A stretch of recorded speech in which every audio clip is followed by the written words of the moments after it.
Hai, selamat datang di Jongsu Talks, podcast yang bisa kalian akses lewat YouTube dan Spotify. Selamat menikmati. Oke, kali ini kita mau membahas mengenai RUU yang lagi jadi polemik nih di masyarakat, atau yang lebih dikenal juga dengan sebutan Omnibus Law, atau yang di dalamnya itu termasuk ada RUU Cipta Kerja. Tapi sebelum bahas lebih dalam lagi, kita kenalan dulu kali ya. Kenalin, aku Nola, dan di sini aku udah ditemenin sama dua tamu yang bakalan bareng sama aku untuk membahas tentang Omnibus Law itu seperti apa. Di sebelah kiri aku udah ada Mas Henrikus. Henrikus, warga biasa, warga biasa. Ya, warga biasa aja. Sekarang aktif di koperasi kegelapan. salah. Di sebelah kiri aku udah ada Pak Liman, selaku dosen sosiologi Universitas Sudirman. Halo. Nah, Pak dan Mas, tadi kan udah sempet disebut-sebut ya tentang Omnibus Law, RUU Cipta Kerja. Mungkin kayak kita bisa bahas dulu di awal tentang Omnibus Law itu sebenarnya kayak apa sih? Mungkin bisa dari Oke. Jadi pertanyaan pertama tentang Omnibus Law yang akan kita bahas. Penting untuk diketahui sebenarnya, Omnibus Law ini di Indonesia tidak cuma satu saja. Artinya yang kita bicarakan hari ini tentang cipta lapangan kerja itu merupakan salah satu Omnibus Law saja. Yang saya ketahui ada beberapa Omnibus Law lain yang diajukan oleh pemerintah selaku eksekutif. Itu yang kedua itu adalah tentang RUU Ibu Kota Negara, dan yang satu lagi tentang perpajakan. Tapi hari ini kita akan berbicara spesifik tentang cipta lapangan kerja. Jadi Omnibus Law itu sebenarnya semacam upaya untuk menyatukan produk-produk hukum yang sejenis, untuk istilahnya itu seharusnya penyatuan itu dilakukan untuk semacam menyiangi pasal-pasal yang mungkin tumpang tindih. Jadi Omnibus Law ini kalau misalnya dilakukan dengan baik, itu akan menciptakan sebuah simplifikasi atau penyederhanaan, sehingga produk-produk hukum yang diciptakan dan mungkin tumpang tindih itu bisa dieliminir. Itu yang saya sampaikan sebagai pemantik tentang Omnibus Law itu sendiri. Gitu. misalnya dari Masnya nih, Omnibus Law itu seperti apa sih? Omnibus Law, kalau tadi kan udah dijelasin ya sama Pak Wiman soal Omnibus Law gak cuma satu gitu, tapi ada beberapa ini yang baru-baru ini juga ada soal sektor undang-undang penanganan krisis, terus ada kelautan. Jadi banyak, tapi sejauh pemahaman saya sendiri memang semuanya coba diarahkan bahasanya ease of to doing business gitulah, kayak mempermudah pelaksanaan bisnis dan investasi di Indonesia. Jadi kalau misalnya teman-teman atau kita semua coba ngelihat lebih jauh lagi gitu soal Omnibus Law ini berkaitan sama itu tuh, kayak Indonesia pernah melakukan hal yang boleh dibilang serupa gitu ya, yang memberikan rekomendasi soal ini juga sama. Kalau misalnya pernah dengar World Bank gitu, paketnya tuh World Bank banget kalau menurutku ya, karena kalau dari skema besarnya kan bahasanya gini, ini ada perlambatan ekonomi gitu kan, orang selalu ngeluh soal perlambatan ekonomi, resesi dan segala macamnya gitu. Kalau misalnya kita ngelihat dari aspek yang generalnya itu, aku nyatet tuh, misalnya Uni Eropa pertumbuhan ekonominya 2019 itu cuma 1,26%. 2018 dia bisa nyampe 2,36. Cina 2018 tuh 6,8. 2019 cuma 6%. Indonesia juga sama, targetnya Indonesia tahun ini harus 6%. Tahun kemarin cuma 5,17, sekarang cuma jadi 5,02 lah, 5,02. Jadi kayak Omnibus Law ini paket buat didorong untuk ningkatin pertumbuhan ekonomi, tapi logika begonya gini, pertumbuhan ekonomi kan ada aspek konsumsi sama produksi gitu. Sementara kalau di Cilaka ya Cipta Lapangan Kerja ini justru salah satu faktor misalnya di teman-teman buruh itu soal pengupahan. Jadi pengupahannya tuh sistemnya dirubah ya, bahasa sederhananya gimana tingkat konsumsinya mau tinggi kalau upahnya diturunin gitu. Sementara pertumbuhan butuh konsumsi ekspor. Seberapa besar ekspor Indonesia sepanjang 5 tahun terakhir kayak gitu, karena nggak signifikan juga kalau bahasa generalnya kayak gitu ya. Jadi kayak ya nggak tahu ini pemerintahnya lagi ngapain, saya juga nggak tahu sih. Nah, tadi kan bahas tentang upah juga kan. Nah, di Omnibus Law ini sendiri kan pengupahan itu dibikin aturan baru gitu ya Mas. Berarti itu bisa nyambung juga sama justru pendapatan ke Indonesia sendiri kan. Karena pengupahannya kurang, jadi daya belinya juga mungkin akan berkurang juga. Ya, kalau dari Bapak sendiri kan tadi salah satu tujuan dari RUU ini kan katanya yang diperlukan adalah untuk menaikkan investasi. Memangnya investasi di Indonesia ini masih kurang gitu atau gimana? Ya sebenarnya kalau dibilang kurang atau lebihnya itu kan tidak ada patokan yang tetap ya. Tapi yang kita lihat itu melalui kebijakan politik itu undang-undang ini yang Cipta Lapangan Kerja itu dibuat untuk sebisa mungkin itu memangkas yang namanya birokrasi. Birokrasi, gimana caranya agar penanaman modal di Indonesia itu meningkat. Tapi kalau kita berbicara tentang spesifik tentang Cilaka ini tadi, itu sebagai Omnibus Law dia kan punya 3 sifat sebenarnya. Yang pertama itu dia itu untuk mengunifikasi, artinya untuk menyatukan beberapa undang-undang yang mungkin sejenis itu biar jadi satu, jadi lebih sederhana.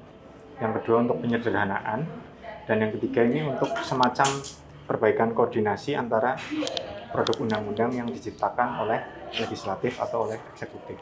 Tujuannya seperti itu. Kemudian kalau ujungnya yang kita lihat sekarang adalah untuk meningkatkan investasi, itu menjadi sesuatu yang aneh karena peningkatan investasi ini dilakukan dengan cara memperlakukan orang-orang yang berada dalam Cipta Lapangan Kerja, terutama buruh itu, kalau mengutip pendapatnya Marx dulu di Das Kapital, itu mereka seolah-olah dibuat sebagai semacam benda yang tidak manusiawi. Ada banyak sekali yang dapat kita bahas nanti tentang bagaimana RUU Cipta Kerja ini merevisi Undang-Undang Nomor 13 Tahun 2003 tentang Ketenagakerjaan. Saya mencatat ada sekitar 4 hal kalau tidak salah. Itu yang pertama tentang pengupahan, terus yang kedua tentang PHK, kemudian tentang outsourcing, dan yang terakhir itu tentang paruh waktu atau kontrak kerja. Itu menjadi permasalahan yang sangat kalau bahasa saya ini RUU ini cukup gokil menurut saya. Karena ya maksudnya menciptakan pendorongan investasi, tapi kok memperlakukan buruh itu semacam alat produksi. Maksudnya alat produksi mati ya, kita bicara alat produksi mati dalam logika Marx waktu menulis Das Kapital yang paling mudah itu kan tentang alat-alat pabrik atau apa. Kok buruh ini yang sudah ditingkatkan kodratnya tidak menjadi alat produksi yang mati, itu kok dikembalikan di situ. Itu nanti kita bisa membahas lebih detail tentang 4 hal itu. Tapi yang jadi permasalahan, saya simpulkan kembali bahwa cukup aneh kalau misalnya kita melakukan pendorongan investasi dengan cara yang cukup konyol seperti ini. Gitu. Mungkin tadi masuk ke yang bagian langsung ke RUU Cipta Kerjanya ya Pak. Kan tadi kan ada yang bahasanya mungkin bisa dibilang kayak ini undang-undang ini bicara investasi, tapi justru malah mereduksi kesejahteraan buruh. Nah, terkait sama kesejahteraan buruh kan nggak lepas dari yang upah Pak dalam di Omnibus Law itu, khususnya di RUU Cipta Kerja ini upah itu Jadi yang kita tahu di Undang-Undang Nomor 13 Tahun 2003 Ketenagakerjaan itu sistem pengupahan itu adalah upah minimum. Nah, di Omnibus Law Cipta Kerja ini pasal 88 itu diciptakan pengupahan itu berdasarkan waktu kerja, dihitung per jam. Dihitung berapa lama durasi dia melakukan sebuah pekerjaan. Itu menurut saya menjadi konyol karena akan mengubah produktivitas orang dari tadinya yang sudah ditetapkan dalam upah minimum menjadi mendorong orang, terutama buruh, untuk berlomba-lomba mengumpulkan durasi jam itu. Dan durasi jam itu nanti ternyata ada kaitannya juga tentang bagaimana PHK itu dihilangkan. Karena upah per jam ini nanti bisa diakumulasikan, dia menjadi, dipikirnya logikanya itu dengan bekerja lebih banyak, dia mendapatkan pemasukan yang lebih banyak, sehingga nanti untuk PHK atau untuk pensiun bisa dihilangkan, bisa dikurangi dari itu. Ya itu kan, ya mungkin kalau misalnya Nola belum terlalu menangkap kenapa undang-undang ini dikatakan gokil itu ya karena logika-logika berpikir yang ya memang gokil seperti itu, cukup aneh. Itu yang pertama tentang upah. Yang kedua tentang penghilangan pesangon, ini juga agak aneh. Penghilangan pesangon itu karena dihitung kembali lagi satuannya itu adalah satuan upah per jam. Penghapusan pesangon ini di pasal 66 tenaga kerja undang-undang yang lama itu ada. Itu dihapus. Jadi tunjangan PHK itu ada di pasal 154 yang Cipta Lapangan Kerja. Jadi penghapusan pesangon yang kaitannya dengan tunjangan PHK itu menjadi sesuatu yang sangat relatif karena di situ dibilang bahwa perusahaan bisa sewaktu-waktu melakukan istilahnya itu sangat lucu, efisiensi. Ya maksudnya efisiensi itu dalam rancangan undang-undang itu dijelaskan sebagai secara etimologis efisiensi. Itu kan sesuatu yang sangat relatif. Tidak ada efisiensi itu kaitannya dengan apa. Yang menjadi agak detail itu ketika perusahaan melakukan peleburan, penggabungan atau penyatuan dengan perusahaan yang lain.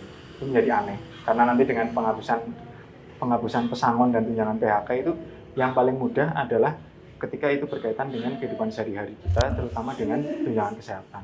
Itu juga jadi hilang. Terus yang terakhir yang agak parah itu tentang kontrak kerja dan outsourcing. Jadi di situ pasal 59 Undang-Undang Tenaga Kerja itu kan menyebutkan yang namanya outsourcing dan pegawai paruh waktu itu ada durasi waktunya sekitar 1 sampai 2 tahun. Nah di tenaga kerja di Cilaka ini dihapus. Jadi itu kan konyol lagi. Ada nggak sih logikanya orang mau jadi tenaga kontrak seumur hidup? Pasti kan nggak ada. Pasti suatu saat dia ingin mengalami peningkatan harkat menjadi pegawai yang tetap. Tapi di Undang-Undang Cipta Lapangan Kerja itu dihapus. Jadi ada kemungkinan orang itu menjadi outsourcing seumur hidup, menjadi pegawai kontrak seumur hidup. Itu yang menjadi permasalahan yang kenapa sudah mulai ada perlawanan kayak kemarin yang di koran kan sudah ada undangan dari resmi dari negara untuk membahas itu. Beberapa LSM seperti Walhi, terus aliansi buruh itu sudah mulai menolak undangan itu dan bagaimana caranya secepat mungkin karena ini masih rancangan, kalau bisa secepat mungkin segera direvisi. Itu tuntutan mereka. Dan yang terakhir saya sampaikan ini mungkin juga bisa jadi pemikiran buat teman-teman nanti yang menonton bahwa sebenarnya Cipta Lapangan Kerja ini tidak hanya menyasar orang-orang yang istilahnya itu pekerja blue collar. Ya selama kita masih merasa sebagai buruh, walaupun kita buruh di perusahaan, maksudnya kita kerja kantoran white collar, itu kita ada kemungkinan terkena imbas dari RUU ini. Jadi selama ini yang terjadi kan hanya orang-orang white collar orang-orang blue collar yang melakukan semacam semacam aliansi untuk melawan. Tapi banyak orang yang merasa sudah kerja nyaman di white collar, pekerjaan white collar itu mereka tidak merasakan terkena imbas dari RUU ini. Jadi alangkah baiknya kalau nanti misalnya kita akan melakukan sebuah gerakan bersama, ya advokasi kita sampai ke orang-orang yang berkerah putih juga, karena mereka ada kemungkinan jadi korban gitu. Jadi dampak dari Omnibus Law ini ternyata cukup luas banget ya Pak untuk semua kalangan pekerja. Iya, bagusnya sih semua pekerja itu selama dia, seperti kata Marx lah, selama dia masih menyadari bahwa dia masih punya atasan, dia itu alat produksi yang masih berjalan dalam satu sistem garis ke bawah, ya mereka harus sadar kalau mereka itu buruh. Kayak saya juga sebagai dosen, ya saya tetap sadar saya sebagai buruh pemerintah. Ya. Susahnya kan orang yang sudah bekerja di white collar itu merasa bahwa mereka bukan buruh. Buruh itu digeser pengertiannya sebagai orang-orang yang bekerja kasar. Gitu. Mereka seharusnya sadar dengan apa yang dijelaskan oleh Marx tentang buruh itu. Gitu. Nah, kalau dari Masnya nih, mungkin ada pengalaman atau pernah langsung bersentuhan sama orang-orang yang ya bisa disebut kayak blue collar yang benar-benar kayak mereka memperjuangkan sekali dari RUU ini. Kalau dari Masnya sendiri gimana? Apalagi kan tadi udah ngebahas tentang kerja kontrak, gimana di situ nggak ada kepastian lagi sekarang untuk pekerja mereka, dan juga tentang upahnya, pesangon segala macamnya itu gimana? Ya sebenarnya kan kalau kita ngikutin runut ya, aku sekedar nambahin aja. Kalau berarti tahun lalu aku tuh ngikut Clean Cloud Campaign. Jadi riset di ruang lingkupnya Asia Tenggara untuk nyari tahu soal gimana sistem kerja perusahaan waktu itu buruh garment terkait soal jaminan sosial, terus perlindungan tenaga kerjanya, terus upah dan segala macamnya. Salah satu yang bermasalah dari Omnibus Law ini sebenarnya udah dilakukan sama perusahaan-perusahaan, contohnya garment gitu. Jadi aku ngebayangin tuh Omnibus Law ini kaki gajah, tapi gajahnya siapa nggak tahu, society-nya apa perusahaan atau kayak gimana gitu. Tapi dari hasil riset itu yang punya kesesuaian nantinya kalau di RUU Cipta Lapangan Kerja itu salah satunya soal sanksi pidana perusahaan tuh dihapus. Jadi beberapa praktek selama tahun 2015 sampai 2018 itu banyak perusahaan di sekitaran Jabodetabek itu memindahkan pabriknya di Jawa Tengah yang notabene upahnya murah, terus biaya produksinya rendah, lahannya masih luas, sewanya nggak terlalu besar, dan itu semua disediakan sama pemerintah. Jadi kayak kalau di Jakarta gaji kan 3 juta sekian misalnya kayak gitu. Kalau di Purwokerto anggaplah 1,9 sekarang. Nah itu tadi sesuai sama juga yang dibilang sama Pak Wiman soal ketentuan upah minimum. Kalau dulu masih dihitung, kalau di PP 78 yang pun masih bermasalah ya, masih tiap tahun di demo, itu soal inflasi sama pertumbuhan nasional dihitung. Nah kalau yang sekarang itu kalau nggak salah ya, itu pertumbuhan provinsi. Jadi bayangin kita nentuin upah di daerah yang inflasinya tinggi dan pertumbuhannya minus kayak Papua. Maksudnya kalau pakai logika kayak gitu kan berarti ya gajinya akan berapa gitu. Apa kalau ditentuannya cuma kayak gitu. Itu satu. Terus dua berarti. Terus yang jam kerja udah disinggung, terus pesangon juga. Yang sensitif sebenarnya tenaga kerja asing sih. Tenaga kerja asing juga beberapa ini dibahas sama teman-teman buruh juga. Tapi persoalannya sebenarnya kan kita ngebuka peluang tenaga kerja asing kalau sumber dayanya kita emang ya konteks bersaing gitu ya. Konteks bersaing persoalannya hari ini perusahaan juga nggak menyediakan latihan, sertifikasi dan segala macam yang itu sebenarnya juga diatur di RUU Undang-Undang Tenaga Kerja nomor 13 itu. Jadi paket rancangan undang-undang Cipta Lapangan Kerja ini aku nggak ngerti pijakannya dia itu ada di mana. Kalau misalnya itu untuk mendukung investasi yang mudah dan segala macamnya, aku coba narik ke yang lebih jauh lagi gitu ya. Kayak di tahun 80-an kita sebenarnya kan juga pernah melakukan hal yang sama gitu.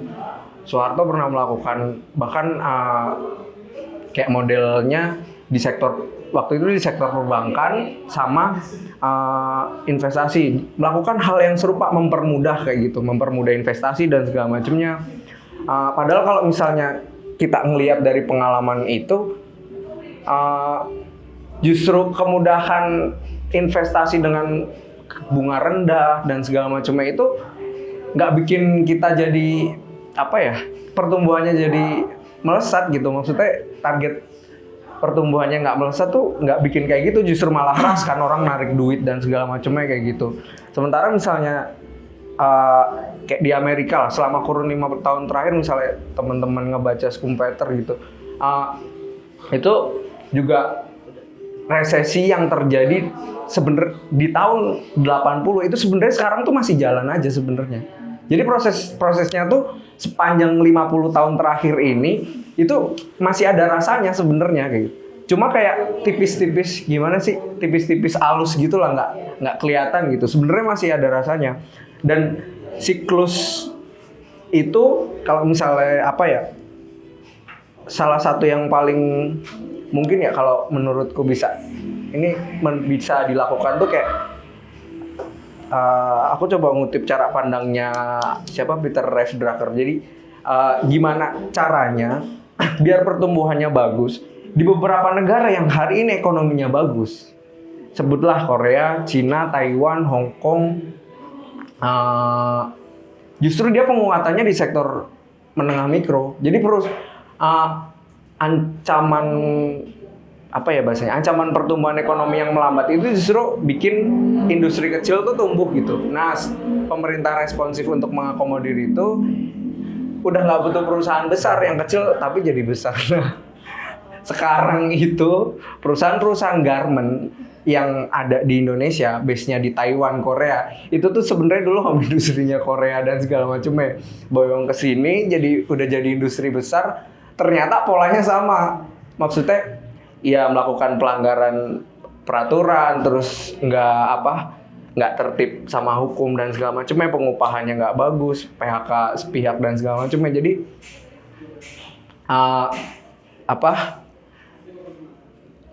RUU yang nantinya coba mau dibikin itu seharusnya kalau mau compact ya memperhatikan beberapa aspek yang serupa kayak gitu, nggak cuma soal kemudahan investasi, karena selalu alasan klasiknya kan pertumbuhan ekonomi itu bikin trickle down effect gitu, cipratan ke bawah. Apanya yang nyiprat pertanyaannya itu. Terus selalu kepentingannya perusahaan bertentangan sama buruh atau masyarakat sipil kayak gitu. Dan yang poin penting dari Pak Wiman juga soal yang white collar itu. Sebenarnya kayak misalnya beberapa serikat pekerja bank gitu, di kayak Permata dan lain-lainnya itu, aku sebutin ya serikat kayak gitu tuh, sebenarnya ya white collar itu justru tentang waktu kontraknya tuh panjang ketimbang buruh-buruh yang kasar di pabrik itu. Mereka 2 tahun, misalnya buruh-buruh kasar yang di pabrik garment gitu, mereka 2 tahun serikat buruhnya bisa ngedor langsung jadi pegawai tetap gitu.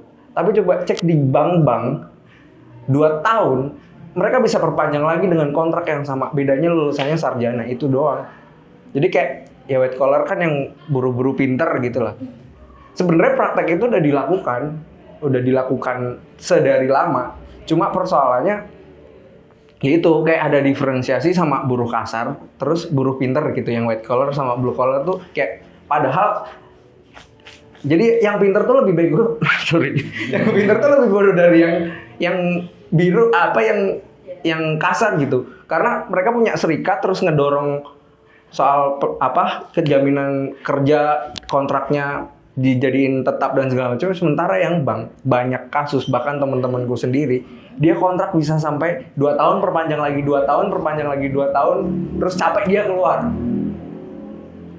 Sementara yang buruh-buruh kayak di buruh-buruh kasar gini ya bahasanya, blue collar ini mereka 2 tahun lewat serikat bisa ngedor, ditetepin kayak gitu. Kan udah 2 tahun di peraturan juga ada nggak boleh ngelebihi itu dan segala macam kayak gitu. Jadi kayak ya itu ada hal yang rancu, justru orang pinter nggak bisa melakukan pengorganisiran lewat serikat buruh, tapi yang justru yang buruh-buruh kasar ini secara organisasi mateng bisa ngelakuin itu kayak gitu. Jadi kayak ya gimana ya, sementara kita dihadapkan di satu paket kebijakan yang ya emang nggak menguntungkan buat kita, tuh nggak menguntungkan sama sekali kayak gitu. Kalau perusahaan, mungkin aku jadi bos perusahaan mungkin enak banget kayak gitu ya, potong pajak,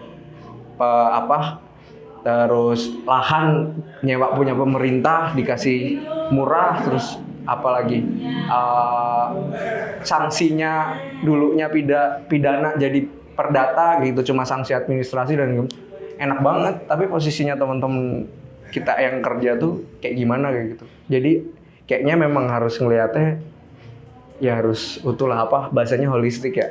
Kayak gitu, harus holistik. Nah, tadi kan udah sempat disinggung tentang serikat buruh sama Mas Omnibus juga nih Pak. Gimana serikat buruh ini dia punya power yang cukup kuat ternyata. Nah, kalau misalkan di Omnibus Law ini sendiri, serikat buruh itu berperan nggak sih? Kalau misalkan memang kekuatannya sebesar itu, kayak ada perannya nggak sih di dalamnya? Ya ada sebenarnya, tapi kan secara tidak kasat mata ya, peraturan-peraturan yang dihadirkan di Omnibus Law ini adalah peraturan yang diciptakan untuk sebagaimana mungkin menumpulkan peran-peran dari serikat buruh ini. Yang kita lihat misalnya, bagaimana dengan sistem pengupahan per jam. Orang akan mengejar akumulasi jam itu untuk mendapatkan upah yang lebih banyak dibandingkan dia harus lebih concern dengan permasalahan orang lain, terutama terkait dengan serikat buruh.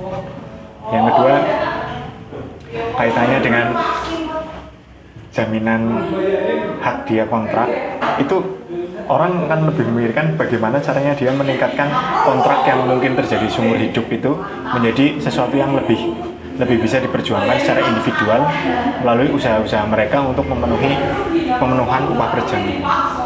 Jadi sebenarnya kalau kita membaca secara mendalam rancangan undang-undang ini, kembali lagi ke bahasa saya yang tadi, itu gokil karena ada beberapa hal yang tidak terlihat atau subtil itu yang nantinya akan menumpulkan peran-peran di serikat buruh ini. Seperti yang kita lihat paling sederhana, sekarang kan sudah mulai ada semacam perlawanan ya. Macam perlawanan itu kita tidak bisa melihat bahwa perlawanan ini dilakukan secara masif dan terkoordinir oleh semua serikat buruh yang merasa dia itu dilanggar haknya oleh RUU. Sangat aneh ya, maksudnya ketika tadinya sebelumnya setiap May Day kita bisa merasakan penyampaian aspirasi melalui serikat buruh yang besar, tapi ketika ada RUU ini, kenapa tidak kemudian ada semacam gerakan yang kolektif besar untuk melawan RUU ini? Gerakannya itu masih parsial, paling hanya dari satu serikat buruh, dua serikat buruh. Dan yang lebih susah lagi itu sebenarnya kita sudah pernah kalah kemarin waktu reformasi di korupsi. Itu kita kalah. Itu kemudian mungkin juga akan menjadi sebuah pertanyaan yang akan terus-terusan membekas, terutama bagi serikat buruh ini. Apa sih guna kita aksi sebenarnya? Karena kemarin kita aksi yang semasif itu juga tidak menghasilkan apapun. Apalagi ini yang Omnibus Law itu, menurut saya itu kaitannya sangat besar. Karena kita berbicara tadi tentang investasi segala macam, dan saya kalau berdiskusi dengan beberapa teman itu karena Omnibus Law yang cipta lapangan kerja itu salah satunya diajukan oleh eksekutif itu bareng dengan RUU Omnibus Law tentang ibu kota negara. Takutnya itu gimana caranya menggenjot investasi itu untuk membiayai ibu kota negara gitu. itu sesuatu yang masih sangat asumtif sih sebenarnya, tapi kita sudah berkali-kali membaca bahwa ibu kota negara itu tidak akan dibiayai oleh APBN atau apa ya. Takutnya dari sini. Jadi kembali lagi ke kesimpulan dari pertanyaan Nola tadi, ya kita nanti kalau misalnya ada kesempatan buat teman-teman yang nonton di sini membaca secara tekstual RUU itu, karena nanti dengan membaca secara tekstual itu akan ditemukan sisi-sisi yang subtil sebenarnya, tidak terbaca secara tersurat, tapi dia tersirat. Dan salah satu yang paling parah itu adalah yang tersirat untuk menghambat bagaimana serikat buruh ini bisa paling tidak segalak kemarin-kemarin gitu, Nong. Union busing terselubung lah ya. Iya. Nah, tadi kan ada ngebahas tentang gerakan-gerakan ya. Yang kemarin aja kita bahas tentang reformasi di korupsi aja, itu ternyata justru malah gagal. Padahal aksinya udah semasif itu. Nah, untuk yang ini nih, kira-kira apalagi dari sebagai akademisi, apa sih yang bisa kita lakuin untuk ini selain kayak kita memahami tentang Omnibus Law-nya itu? Yang pertama ya jelas advokasi ya. Advokasi itu penting buat besok kalau kita misalnya mau menghantam RUU ini, karena gini, yang reformasi di korupsi itu kan sebenarnya permasalahannya itu permasalahan yang sangat luas dan tiba-tiba menjadi sesuatu yang populer. Beda dengan permasalahan ini, permasalahan cipta lapangan kerja. Itu menjadi spesifik milik orang tertentu yang berkerah biru dan itu tidak menjadi sesuatu yang populer. Jadi sebenarnya ada peluang di situ ketika kita menciptakan advokasi yang baik, kita aksinya ya walaupun tetap parsial, tapi kita bisa membawa masa-masa yang edukasinya bagus. Ya kalau kita kemarin bicara tentang reformasi di korupsi, masa yang ikut itu kan masa mengambang semua. Ya enggak? Kalau misalnya kita datang ke sana, kita masih menemukan ya yang di Purwokerto kemarin yang sempat menjadi heboh itu, ada anak pakai BMW itu kan. Terus setelah selesai itu aku sempat sama temen itu nanyain, teman-teman lagi pada selfie, kalian tahu nggak sih isunya ini apa? Nggak tahu Pak, cuma ikut-ikut aja. Itu berarti kita gagal di advokasi, dan kalau kita mau menentang RUU ini, kita masih ada kesempatan untuk menciptakan advokasi yang baik dan menciptakan masa yang benar-benar paham nanti kita itu akan menyampaikan apa. Tapi kembali lagi, kalau kita mau aksi itu, yang namanya aksi itu kan usaha. Ya harus siap nanti kalau misalnya hasilnya seperti kemarin itu. Tapi ini menurut saya sangat problematis ya, karena ada rancangan undang-undang seluas ini itu tidak pernah dilakukan uji publik. Ya enggak? Kita tahu-tahu disodori rancangan undang-undang yang sudah seperti ini.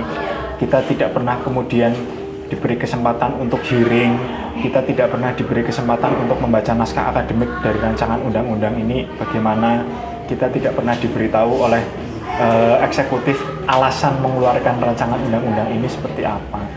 Menteri yang bertanggung jawab atas rancangan undang-undang ini, PUPR, itu selalu memberikan semacam jawaban yang normatif. Rancangan undang-undang ini tidak akan merugikan buruh kok. Tidak merugikannya bagaimana? Tidak pernah ada jawaban yang spesifik gitu. Jadi ya, kalau misalnya saya secara pribadi disuruh menjawab peluang kita seberapa, peluang kita kecil. Peluang kita kalau mau aksi seberapa ya kecil juga, karena ya reformasi di korupsi aja kita gagal. Terus yang bisa kita lakukan dengan RUU ini mungkin ya melakukan advokasi sebaik mungkin agar ada semacam kolaborasi seperti saya dan Hendrikus itu bisa melakukan advokasi yang lebih baik, dan pada sesuatu yang lebih site spesifik kita bisa melakukan advokasi dan edukasi yang baik, misalnya terhadap serikat-serikat buruh, melakukan kerjasama seperti itu. Karena kalau Nola tanyanya secara spesifik lagi sebagai akademisi, itu akademisi seperti saya kan banyak yang ujung-ujungnya itu bersembunyi di Menara Gading. Saya ngomong sampai berbusa-busa seperti ini dengan dengan teori ABCD itu, tapi ketika dia turun ke akar rumput tuh dia nggak bisa melakukan itu ya. Jadi ya ada baiknya buat saya, ya rekan-rekan saya terserah sih, buat saya sendiri untuk tidak terus-terusan bersembunyi di Menara Gading gitu. Ya kita mulai melakukan advokasi, dan kalau misalnya nanti ada aksi besar beneran, kalau nyuruh mahasiswanya turun ya yang nyuruh ikut turun juga, jangan cuma nyuruh doang tapi dia tetap di kelas atau tetap di kampus, itu aja.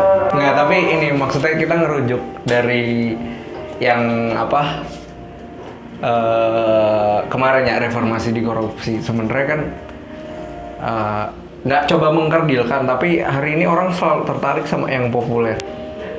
Bagus sih sebenarnya, bagus.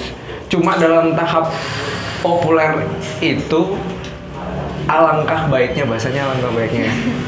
Soalnya kalau seharusnya kayak nyuruh banget, alangkah baiknya dari populer itu terus ada proses transformasinya yang lebih ini gitu. Jadi aku anggap kegagalan kemarin itu karena dari gerakan populer terus direduksi, bukan proses transformasi terus isunya jadi diterusin ke bawah, tuh cuma berhenti di populer terus dihantam berbagai macam berita yang macam-macam simpang siur terus jadi kereduksi gitu. Padahal partisipasinya udah bagus kan, solidaritasnya udah kebentuk, tinggal soal kedalaman isu aja kayak gitu. Terus nanti ada yang bilang, oh ini kamu emang nggak bersyukur hidup gitu, protes mulu kerjanya, demo mulu, dikit-dikit demo gitu.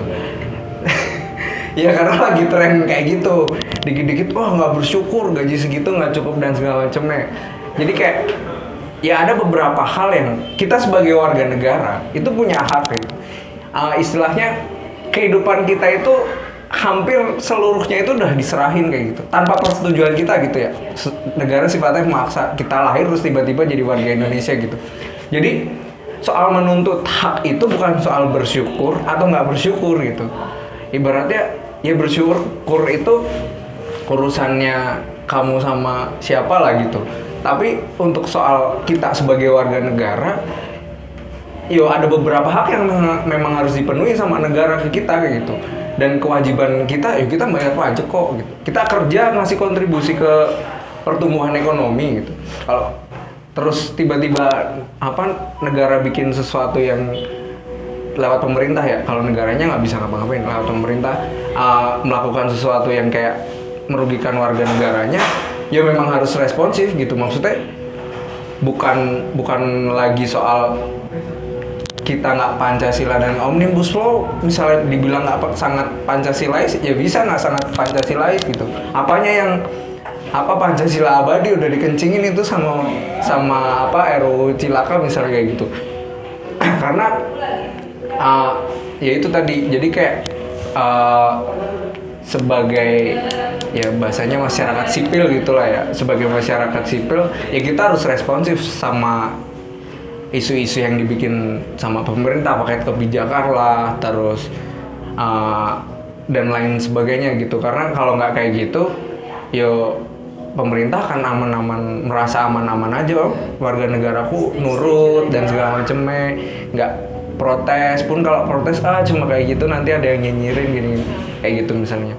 Jadi ya itu poin pentingnya adalah mau bikin gerakan nggak apa-apa berangkat dari populer, tapi harus ada transformasinya yang jelas gitu. Jadi nggak kereduksi yang nantinya ya udah masa cair hilang gitu. Misalnya beberapa, ini aku ngasih contoh aja di Prancis gitu ya. Aku beberapa kali kontak sama temenku di sana. Hari ini masih terjadi demo. Jadi dia hampir demo tuh sekitar udah 6 bulanan kalau nggak salah. Itu arus masanya beda. Terakhir itu berarti aku kontak bulan lalu itu firefighter apa sih, pemadam kebakaran. Yang notabene dia kalau di sini tuh PNS lah. Tapi jaminan pensiunnya dihapus. PNS, kebayang nggak PNS? Kecuali Pak Wiman ya kemarin demo ya. Itu masih CPNS belum PNS. Belum. PNS demo memprotes pemerintah. Di sini kan nggak common banget loh. Maksudnya nggak umum banget PNS demo tuh nggak umum gitu. Di Prancis sampai kayak gitu, PNS pun demo ketika hak-hak warga negaranya dilanggar gitu. Kalau di sini udah PNS ya wes kayak gitu.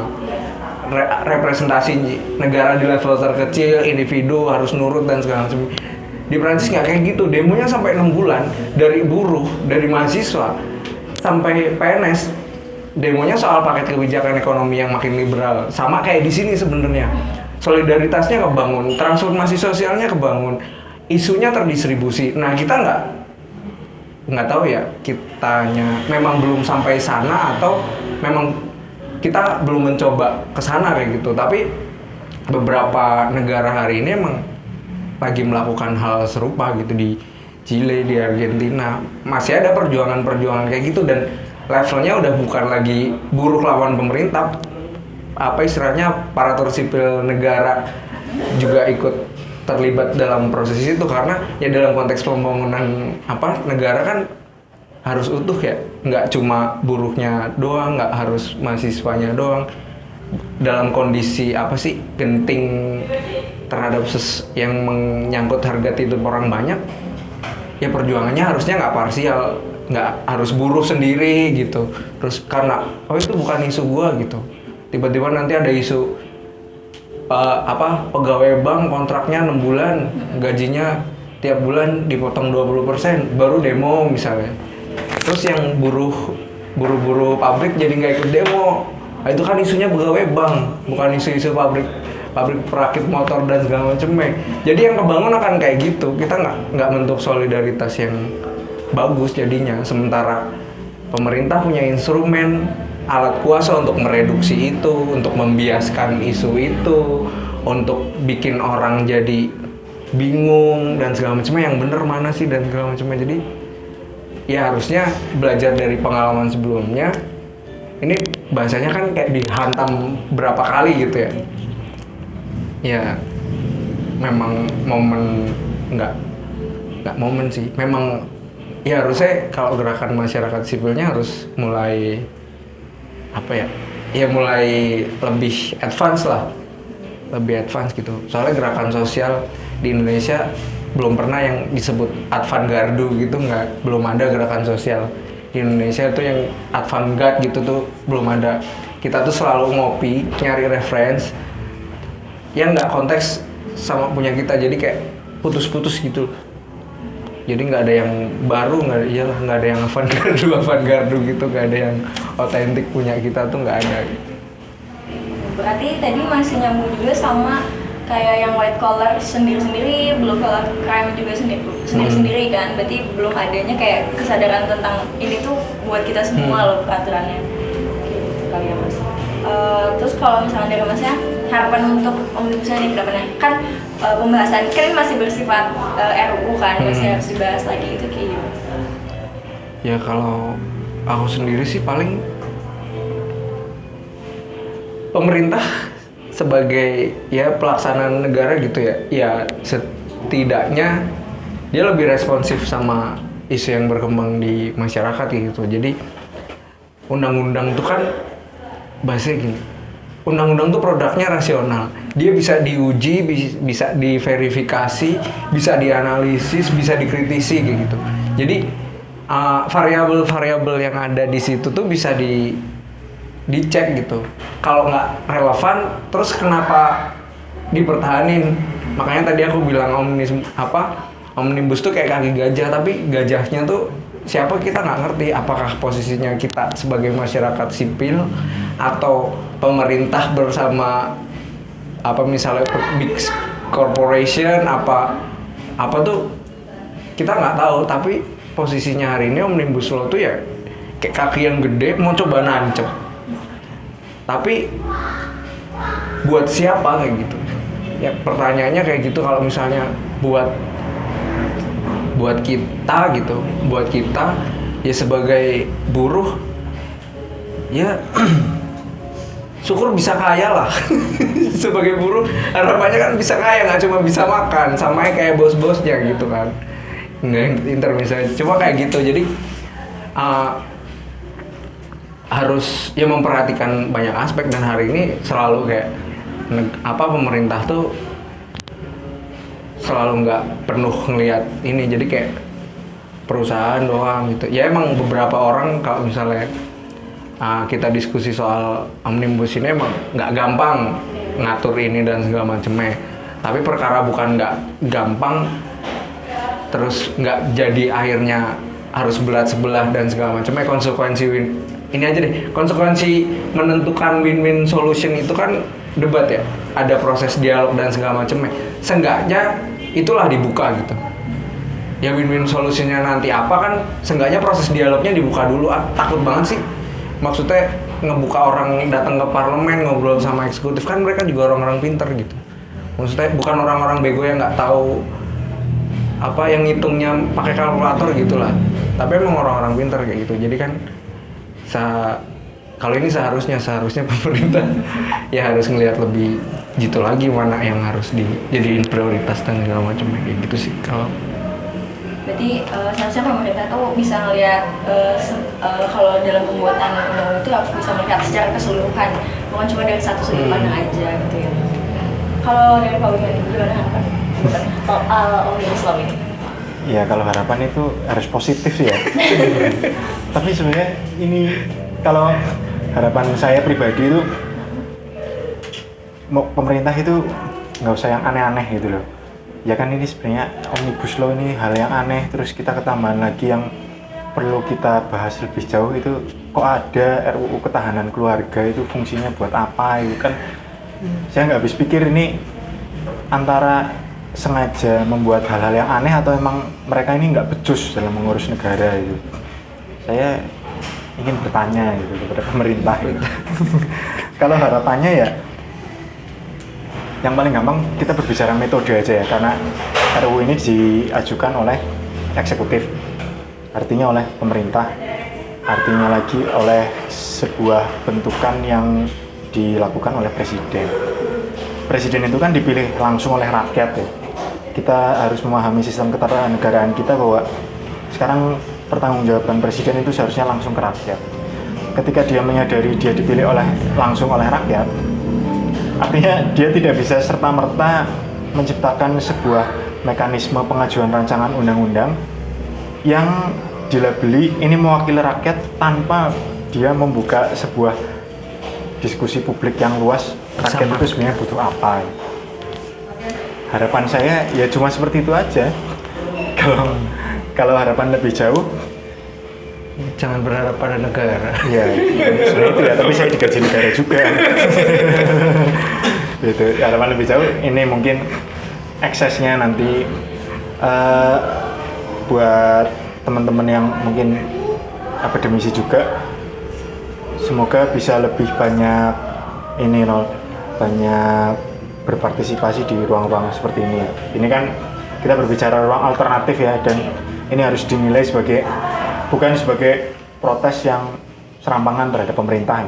Ini protes yang dilakukan berdasarkan, ya saya membaca, artinya itu ada proses akademis. Henrikus juga membaca dan dia juga praktisi di pergerakan buruh, artinya ada proses akademis di situ. Tidak kemudian nanti kejadian seperti ini di ruang-ruang kecil ini membuat pemerintah jadi fobia, kemudian perlu melakukan pemberangusan terhadap media-media kecil seperti ini, karena harapan satu-satunya kita ya cuma ini doang. Kita menciptakan forum-forum kecil seperti ini buat menciptakan advokasi yang lebih baik terhadap, kalau misalnya nanti mau ada aksi, semoga obrolan kita di sini hari ini bisa menjadi referensi pengetahuan yang lebih luas. Jadinya nanti kalau kita misalnya aksi, kita membawa masa yang lebih konkret, masa yang lebih kuat pijakannya, dan tidak lagi masa mengambang gitu. Kalau harapan saya ke pemerintah nggak ada, saya nggak berharap apa. Saya berharap ya saya lulus ini aja, ujian terakhir saya jadi PNS. Ya kan sama aja, saya mau jadi buruhnya pemerintah gitu. Artinya saya sadar saya mau jadi buruh gitu. Ya tolong saya diterima Pak. Mati-matian bekerja untuk mengerjakan tes-tes yang Bapak ajukan melalui tes komputer itu, bikin pusing. Udah gitu aja. Berarti kalau Pak Wiman mungkin kurang lebihnya sama kayak Mas Hendrik ya, lebih ke apa ya, kita sebagai masyarakatnya itu gimana menanggapi setiap isu yang ada. Iya. Nah, mungkin pembahasan tentang Omnibus Law sampai sini aja. Tapi sebelumnya kita tarik dulu kesimpulan dari hasil obrolan tadi.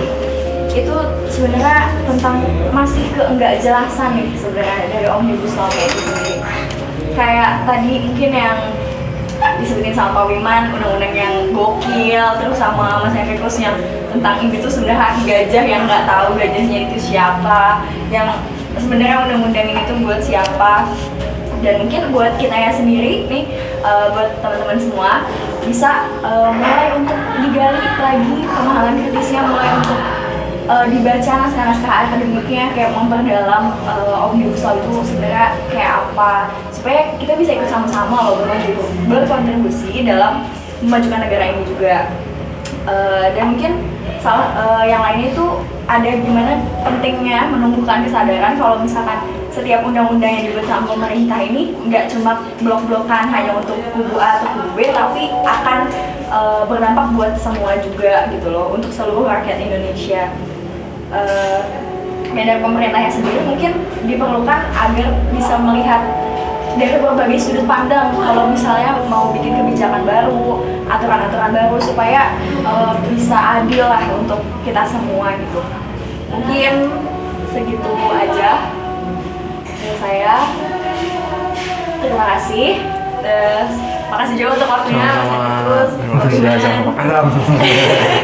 template orang tua kan kayak gini kan kalau selesai acara. Template paramiliter.